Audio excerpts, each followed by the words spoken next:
Well, chat, the good news is we won again. We did beat the New York Rangers 2-1. Give me something to talk about. Cyber says time for more stories. Go ahead, give me something to talk about while we wait 6 years to find out if we're in the playoffs. Again, this will be the last game in the 360 era. Every other game will be through my Xbox Series X, so the sim speeds will be significantly faster. But don't be complaining about the sim speed when NHL 24 can't get rosters right. Well, that's two different things. Oilers 11-2-1. Jesus Christ, who needs Connor McDavid, am I right? Trade him to the Bruins. Do it. 8-6-1. We are so inconsistent. What was the war like, Pa? Oof. Ah, yes, the war. Favorite fast food chicken nuggets. I mean, again, I try not to partake in the fast food too much. The answer is McDonald's. They're the king of the nuggets. They are. Where's the cum bucket? Up there in a giant pile of hats that I have obtained over the years. Something unexpected on your honeymoon. You know what? I've touted them elsewhere. I will tout them again here for free. The discovery of Vintage Pursuit hobby shops in St. John and Fredericton, New Brunswick. It's like Goodwill for nerds. Can't recommend them enough. If you're in New Brunswick, go check out either store. The one in Fredericton opened in early November. So, am I looking forward to the heat death of the universe? Kind of. I'm not going to be around to see it, though. So, it's the best food you ate on your honeymoon. Ooh. We went out to this Irish pub in St. John. We decided not to do anything like, yes, let's get reservations and fancy. It's like, yeah, let's just find somewhere chill. I forget the name of it because it was something Irish. And yeah, it was delicious, though. It was delicious. They had fantastic poutine because, of course, we got poutine. You go over the border, you got to get poutine. You honeymoon to yeah, technically it doesn't sound all that romantic, but again, we didn't want to fly anywhere, be like, yes, the Bahamas. It's like we like to road trip and just be like, let's discover shit. So we went to St. John with no itinerary whatsoever other than where we were staying, and we're just like, let's just see what we find. And we did the same thing in Fredericton, but we were also visiting friends there. So next honeymoon has to be in Saskatchewan. Maybe in the summer. Do I see a scenario where a Canadian team can win the Cup in the next 5 years? Yes, the Vancouver Canucks. It's going to happen. All aboard the Pettersson Quinn Hughes experience. It's going to happen. This team is very mid. After a relatively strong start, we are proving to be quite mid at 13-4. And I want to know why. I think when the NHL expands, they're going to do one or two teams. They should do probably one, but it'd be fun to see them do two. To have a double expansion draft, essentially. But then again, teams, that's how certain teams like Nashville and everything really struggled out of the gates, was the player pool was so goddamn small. So Domi is a -11 on a line with McDavid and Tarasenko. What the fuck? Like, I know we have a lot of playmakers, but what the hell is going wrong with this team? Hold on. Hold on a second. Top winger, Mike Brown. We might be missing the grit. We might be. Whoops. See, goalies. Goaltending's been average, not amazing, not bad, just average. Defenseman. Most people putting up points. Oh my God.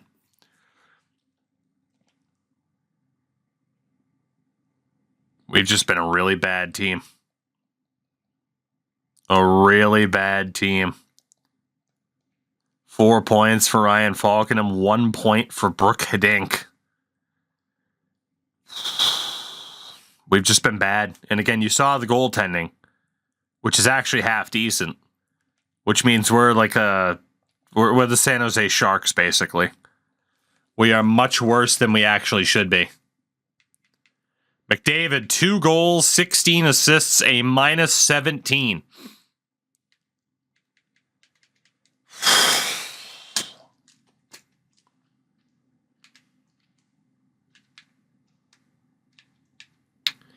Well, we're not technically going to be the worst we've ever been, but we're kind of sort of going to be the worst we've ever been because we actually had expectations.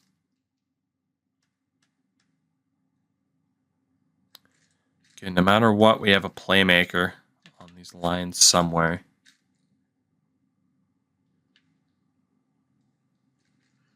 Domi, McDavid, and Tarasenko should be crushing it, though. That is very frustrating. The problem is there's just not much to change.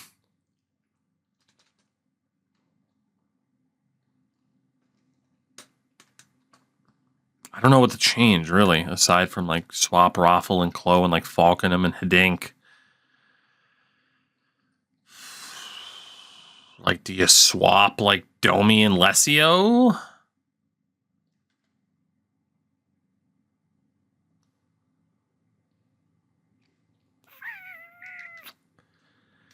Oh, man. I don't really know what else to change. They shouldn't be this bad. They really shouldn't be this bad. We'll go with some minor changes just to see if that helps at all over the next couple of weeks, but the boys got to figure it out here if they can. Anyway, back to story time. Chat, give me something else to talk about. Why not? We're here. Let's make it happen. We got time to kill. We have time to kill. Let's see what's up. I'm eating Cheesecake Factory cheesecake for the first time, and now I want a Cheesecake Factory here. Never been to a Cheesecake Factory. As it is, the state of Maine just finally opened their first ever Costco. There you go. We're moving up. We're moving up in the world. Fun fact, I went to a Costco in Fredericton. Costco's fucking wild. It really is. My goodness. People go fucking nuts in a Costco. Like, people just forget how to be civilized and are just sprinting everywhere like it's a holiday movie. It's ridiculous. Did I have the hot dog? I did not eat at the Costco. I did not eat at the Costco. Maybe I should have, but I did not. I was too busy. My eyes and my heart were set on East Side Mario's, which I also did not go to. Shit, Olive Garden. But we love to meme East Side Mario's because of the home loaf. Shout out to the home loaf. God damn it. Goodness. Goodness. Gotta throw elbows in the Costco on Saturday. It was a Friday, too. It's a goddamn Friday. East Side Mario's. I don't know how it's still going. It isn't that good. Yeah. I will try East Side Mario's eventually, and I will go back to Costco for the food, which still sounds funny. I will. There's time. Yeah, again, we were watching Deadline coverage. We were watching a stream that was based... It was the NHL Network, but they didn't censor the Canadian commercials. And that's where I discovered that East Side Mario's was a thing. And then I'm like, that looks hilarious. And then every Canadian I've ever talked to has said, what the hell? No, it's terrible. It's like, but it sounds fun. It sounds fun. Bunny, no idea, by the way. No idea. If you ever come to Vancouver, there's a Costco right next to Rogers Arena. I mean, I was next to Rogers Arena this summer, but I didn't see... Actually, I was in Rogers Arena because I went to the Canucks team store. As a lot of people know. The proof. The evidence. Look at the evidence. There it is. It's beautiful. I don't even remember what the hell's in here. Oh yeah, there's this when I prove that franchise guys have thumbs. Hell yeah, baby. Hell yeah. Anyway, Paul Gostad's on waivers.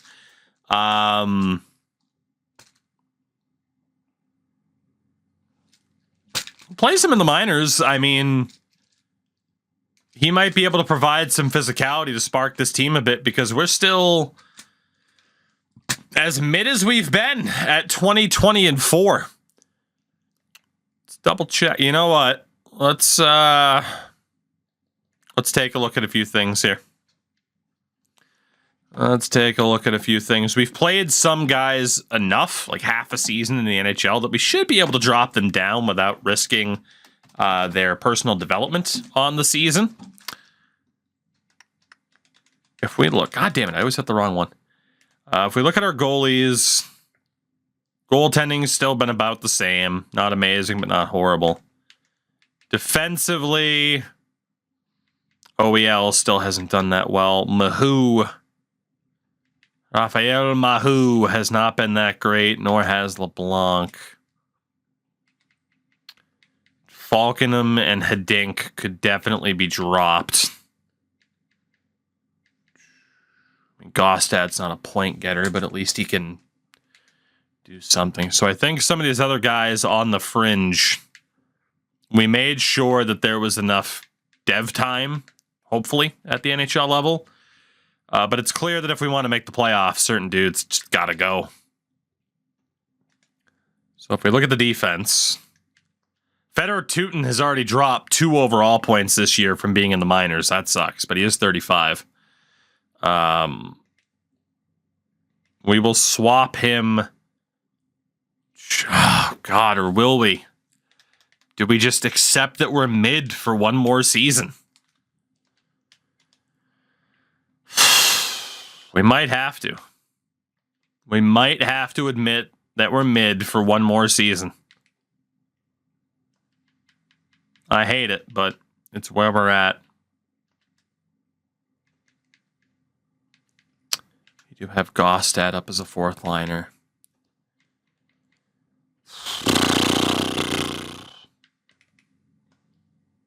I think we're just going to let it go, at least for this year.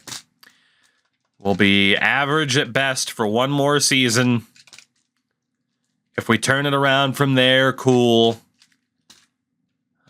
But I think this is the year that we let a lot of these guys play, see if they get better. If we don't, then hey, we know who we're holding on to and know who we're getting rid of. So it be what it do. Say all Boston/New England teams cease to exist. Who becomes your favorite team in the NHL, NFL, MLB, etc.? Cool.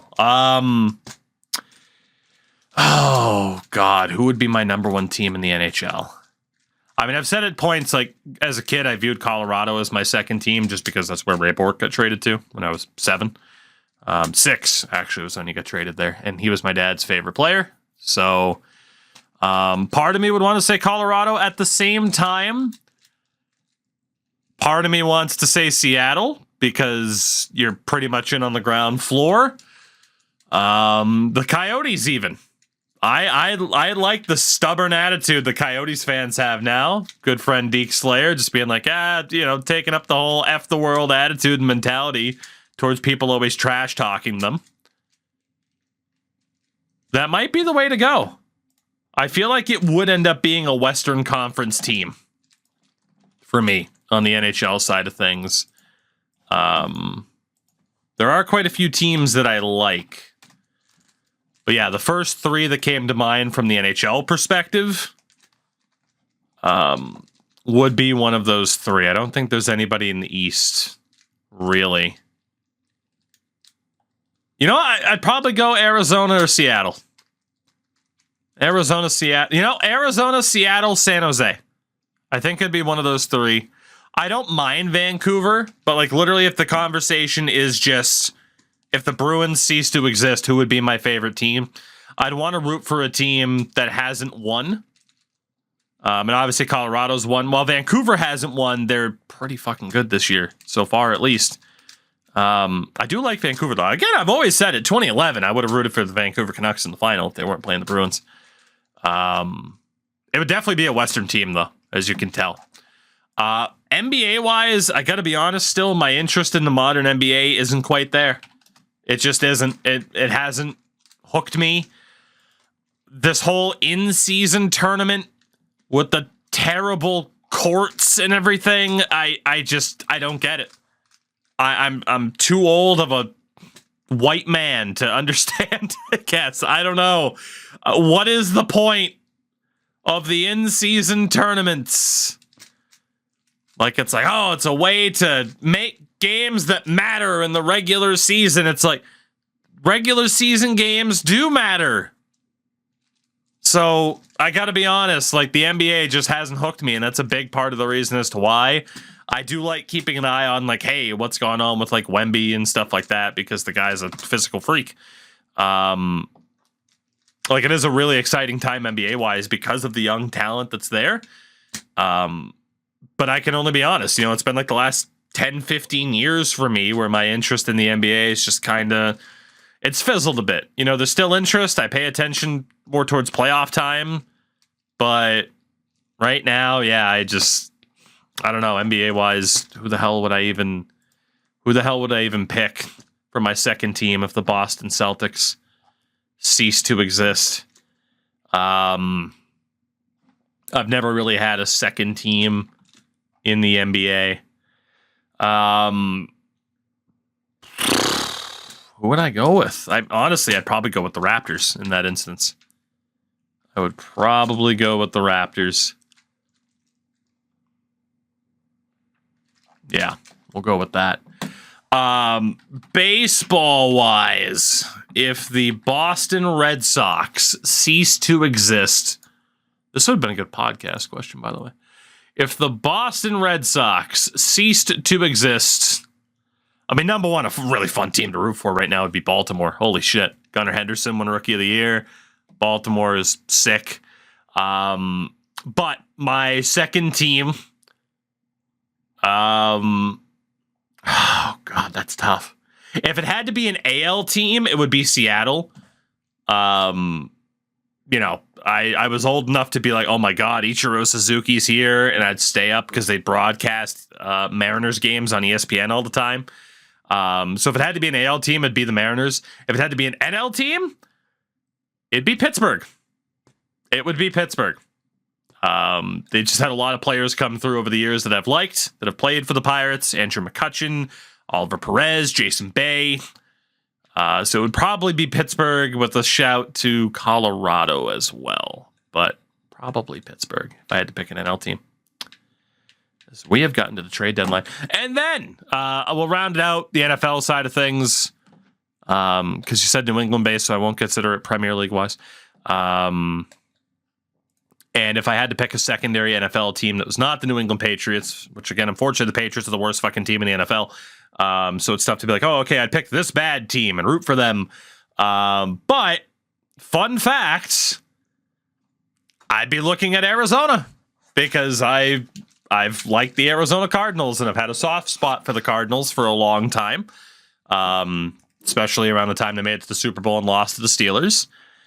It would be Arizona or Detroit with the Lions in contention there for the second team. I think I answered all of those. Trade deadline.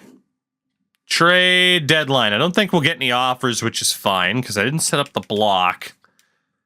But I do want to take a look at values here.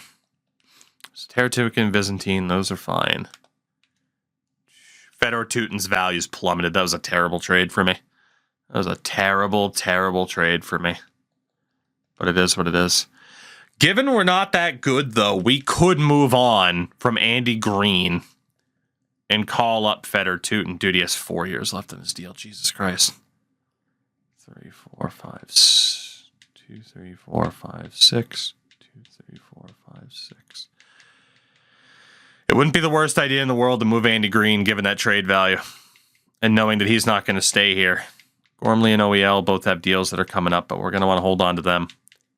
See, if I can flip Andy Green for a prospect defenseman, that would be the worst thing in the world. Pat ceased to exist. I'm rooting for the Texans. That's fair. What CFL team would I root for? The one that they had in, like, fucking South Carolina in the 90s.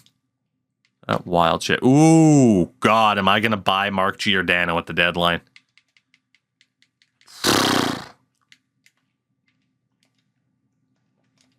doesn't make too much sense now, does it? Like the value of our draft pick. Jesus. All right. Yanni Pikkinen.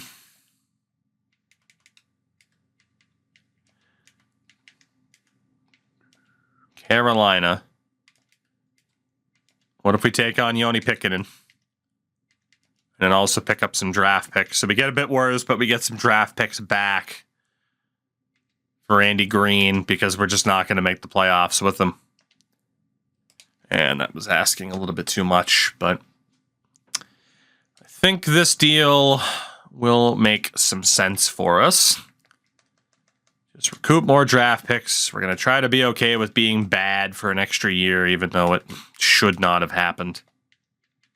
Really shouldn't have. So Yanni Pikkinen, let's go a second and a fourth. Son of a bitch. It's going to have to be a second and a fifth. Marc-Andre Fleury was on waivers and got claimed by the Sharks. And hello, Macho. Thank you for the 19 months. What the hell just happened? Marc-Andre Fleury was on waivers? So Pikkinen, a second and a fifth for Andy Green. That's a done deal. So we get another decent draft pick back.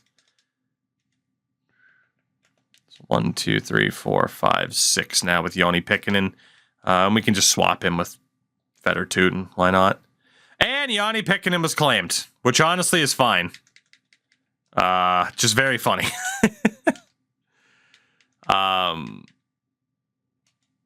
There's really not too much else to do. Like maybe see if like Ryan Clough can be dealt. We still have some centers. Paul Gostad's on this team. But it's pretty rough. We'll go best lines for the moment. So Buffalo claim Pikkinen, which is fine. Florida claims 80.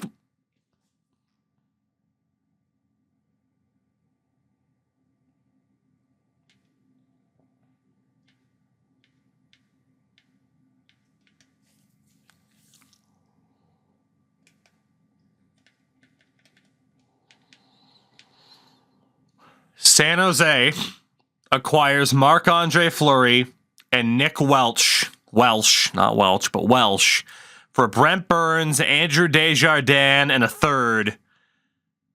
And then San Jose loses Marc-Andre Fleury on waivers to the Florida Panthers. And it also didn't give me the option to claim Fleury, which means Florida's worse than we are. But what? Here comes a pizza. See it? Oh, jeez. Highly unnecessary. Razor sharp, 73 months in a row. My goodness, Razor, how the heck are you? Thank you very, very much for supporting my face for years and years and years, as it turns out. Good Lord. How the heck are you? Sorry, you caught me at a really awkward time with this game. Doing that. Jesus. What's Fleury's trade value? It's got to be high because he got traded for Brent Burns. Yeah. I mean, he's good. He's good. Why the hell did San Jose put him through waivers in the first place? Oh, that's why. Remember when I said these games weren't perfect back in the day either? You're welcome. Okay, I do need a defenseman. I can't believe Hidink has that fucking value. But really, he's not even worth a second on his own, so it's like we might as well just keep him. Stephen Weiss.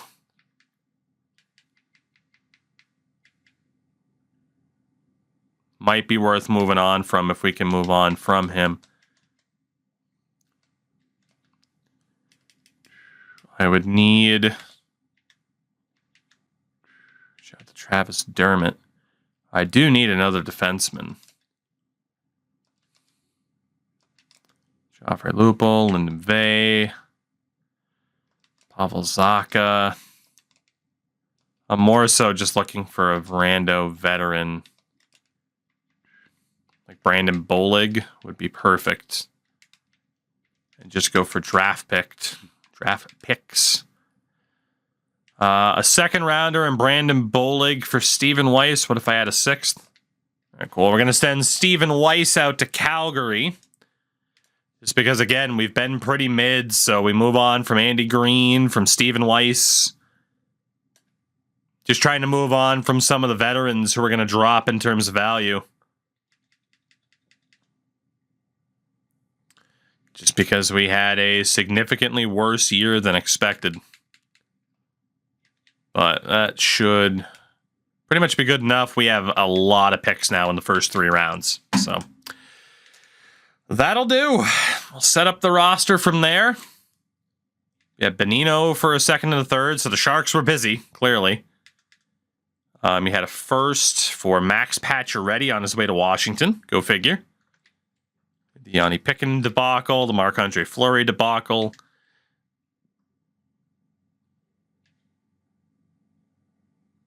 How high of potential is Jake Bricknell to get traded 1-for-1 for an 86 overall Zach Kassian?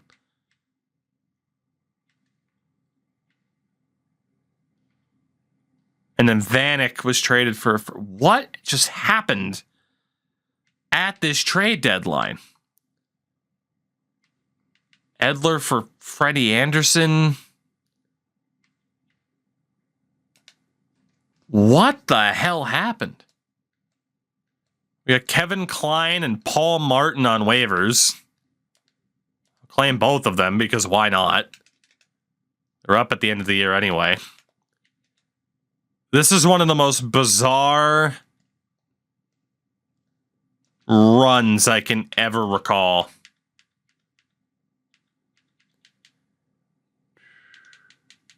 Call up Klein too. Never mind.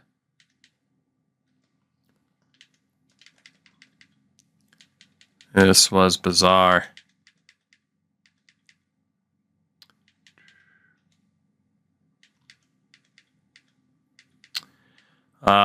We can send down the Rafflecopter, I guess. Play Brandon Bolig for the grit. Call up Klein. Raffle was claimed, which is what it is. He didn't have any value for us anyway. Let's get some extra grit in the lineup.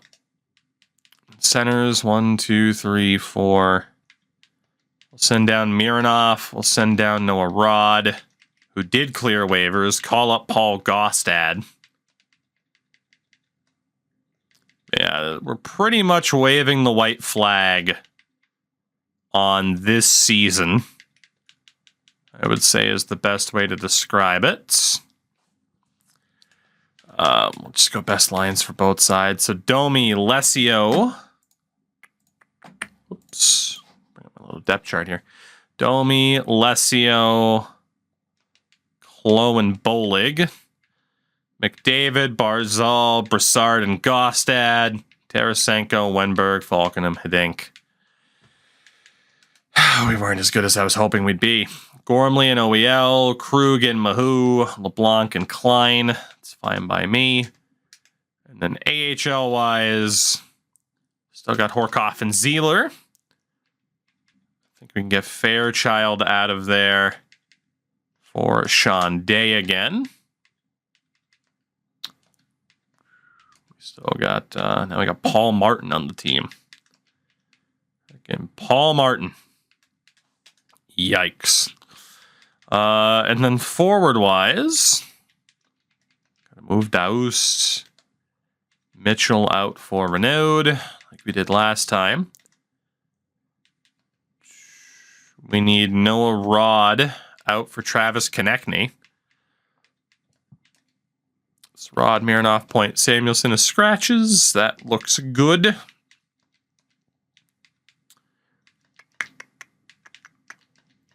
All right. Well, teams are set up again. I really was thinking we were going to make the playoffs this season, but 27-27-8 at the trade deadline. We win 5-0 over the Ducks on that day. But again, we moved on from Andy Green. We moved on from Stephen Weiss. Just a couple of the veterans whose overalls and trade values might have dropped for the rest of the season. So get rid of them now. Get some value back. We definitely didn't get value back and couldn't for Fedor Tutin, having to play him in the AHL this year. So it is what it is. It is what it is. But yeah, I don't know. Keep the questions coming, chat. Help me make content. There were 7 CFL expansion teams in the U.S. and 5 proposed didn't come to fruition. Yeah, that was a weird point in time in the 90s where the CFL was like, you know what? We're going to take over America. And America said, LOL, which is what America says every time a new league other than the NFL tries to do something.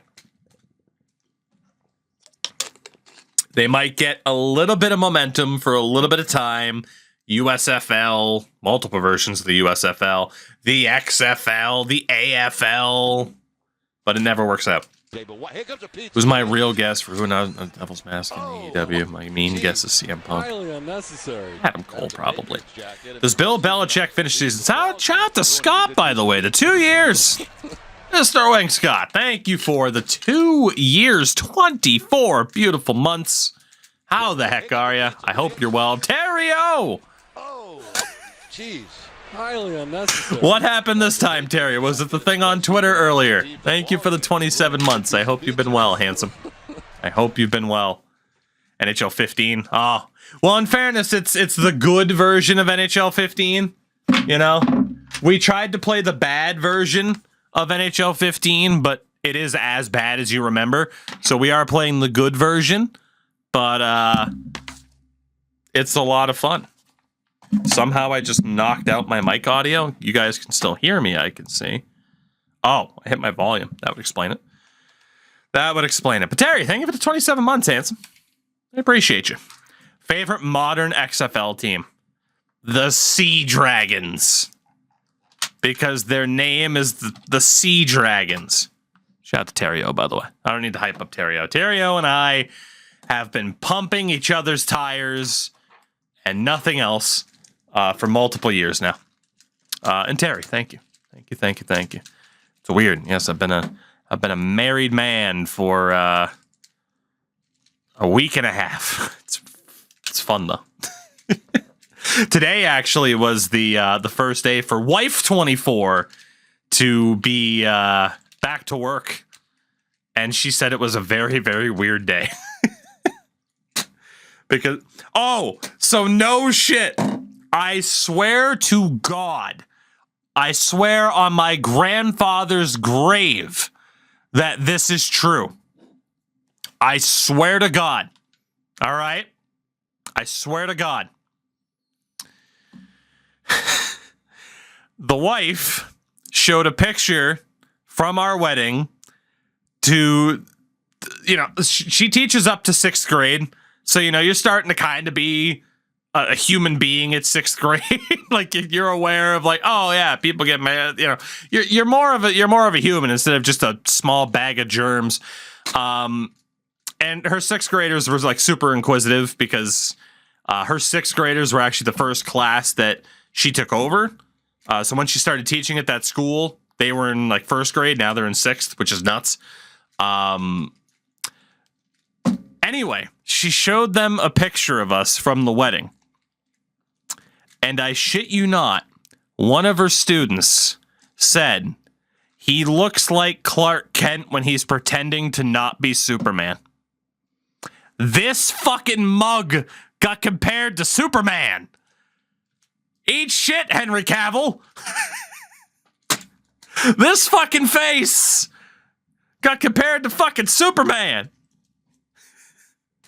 So whoever that child is, once I can legally employ them to be my hype man for the rest of my life, they have checks in the mail for the rest of time. Oh, God. It's the glasses, maybe. Now you have to grow a large curl on your forehead, right? I died laughing because, look, I'm aware. I'm aware of the face I've been blessed with.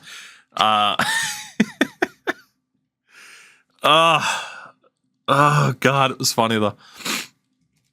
It was funny. Terry, I could show you the picture, too. I don't know where the fuck my phone is.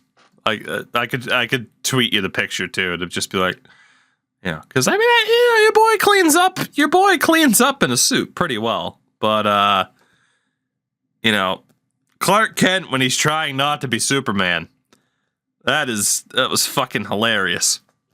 So... yeah, no, I was telling the story about how I got compared to Clark Kent, which is the most hilarious thing I've ever heard. But it was fun. It was fun. Oh, dude, my eyes are burning from the tears. My eyes are burning from the tears and from the lack of ability that these Arizona Coyotes possess. We finished 28th in the league, only ahead of Pittsburgh and Vancouver. We have to save Martha. I will say my mom's name is not Martha. Main 10 is really a 10. I don't think I'm a main 10. I'm about a main 7.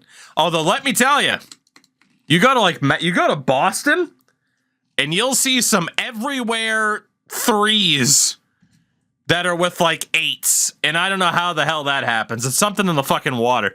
You know how there's always the song, oh, that dirty water? Yeah, it's something in the fucking water. I don't know what's up with that. Anyway, inbreeding. Maybe. And they all sound like Ted. Correct.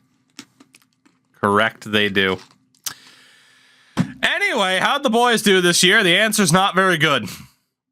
Byzantine played in 68 games. Both goalies had a sub-3 goals against average. Not a great save percentage for Teratukin, a 914 for Byzantines. Okay. Defensively, good season production-wise for OEL, Gormley, and Krug. Mahou, LeBlanc, not so much. Oh, my Christ. Raphael, I'm going to need you to take that smile off your face, buddy. Shout out to Jack Johnson, though. Jack Johnson. On the right, 63 points for Tarasenko in his first season with the team. 26 for Wenberg, only 11 for Brookadink, and 9 for Ryan Falkenham. That's pretty disappointing. Left wing wise, 65 points for Max Domi at 40 for Lucas Lesio. Through this fucking grass. That's a hell of a name. Thank you for the follow. Welcome in. We also had Ryan Cole and Brandon Bollig had 17 points, for God's sakes. You guys gave up a lot of goals. We sure did. Connor McDavid, just 52 points. He had 36 for Brassard, just 25 for Matt Barzal. Barzal might not be long for this team, if we're being honest. He has been quite disappointing, to say the least. I do want to look at the AHL, because obviously we had quite a few players down there that we are invested in. I don't know if they've made the playoffs or not. If we take a look at the goalers, goalies were okay. Not amazing. They were okay. Defensively, a good season for Rudy Saunders. He'll be at the NHL level next year. Baudry, Mellock, Day had 11 points. Plus 18 for Rudy. Not bad. On the right, 59 points for Lucas Wallmark. 40 for Alexi Daoust. Andreas leaked on 33. Mike Brown, 170 pims. What a man. Left wing side, 57 points for Andreas Janssen. Not bad. And then at center, 52 for Laurent Dauphin. 40 for Jansen Harkins. 30 points for Travis Konechny. Okay, there's a good chance the Pirates have made the playoffs. It's pretty good scoring. But yeah, NHL-wise, this is, 41 wins. That should be good. NHL-wise, this was a pretty disappointing season for the boys, to say the least. But we do have a lot of draft picks. Next season has to be the year that we make it, though. We can't afford to miss with Connor approaching a 90.